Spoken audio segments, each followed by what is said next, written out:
Сегодня по инициативе президента Европейского совета уважаемого Шарля Мишеля состоялся телефонный разговор с основателем мира и национального единства, лидером нации, президентом Республики Таджикистан уважаемым Эмомали Рахмоном. В начале беседы лидер нации выразил признательность господину Шарлю Мишелю за инициативу по обсуждению проблематики Афганистана.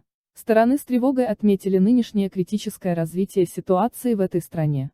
Глава нашего государства подчеркнул, что вследствие стремительного вывода международных коалиционных сил многострадальный Афганистан оказался на грани гуманитарной катастрофы и начала новой волны затяжного гражданского противостояния, что чревато новыми сложностями и вызовами для всего региона Центральной Азии. Было высказано опасение возможностью дальнейшей трансформации территории Афганистана в плацдарм подготовки международных террористов.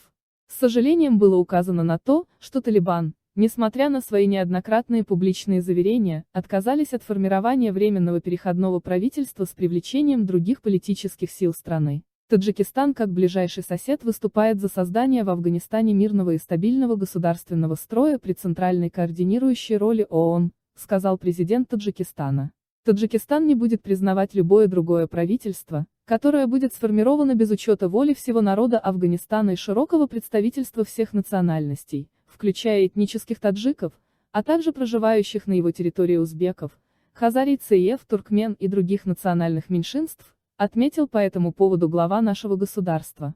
В этом контексте была подчеркнута важность скорейшего формирования инклюзивного правительства. Речь также шла о наращивании оказания международным сообществом целенаправленной гуманитарной помощи афганскому народу, который столкнулся с глубоким социально-экономическим кризисом.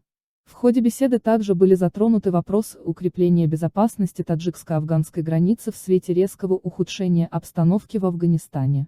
Стороны выступили в поддержку позиций друг друга по вопросам борьбы с терроризмом, экстремизмом, наркотрафиком, транснациональной преступностью и другими вызовами и угрозами. Достигнуты договоренности о продолжении контактов и консультаций сторон на всех уровнях по афганской проблематике и актуальным вопросам сотрудничества Таджикистана и Европейского Союза. В завершение беседы, Шарль Мишель поблагодарил президента Республики Таджикистан уважаемого Эмомали Рахмона за содержательную беседу и пригласил его посетить Брюссель с визитом в октябре текущего года.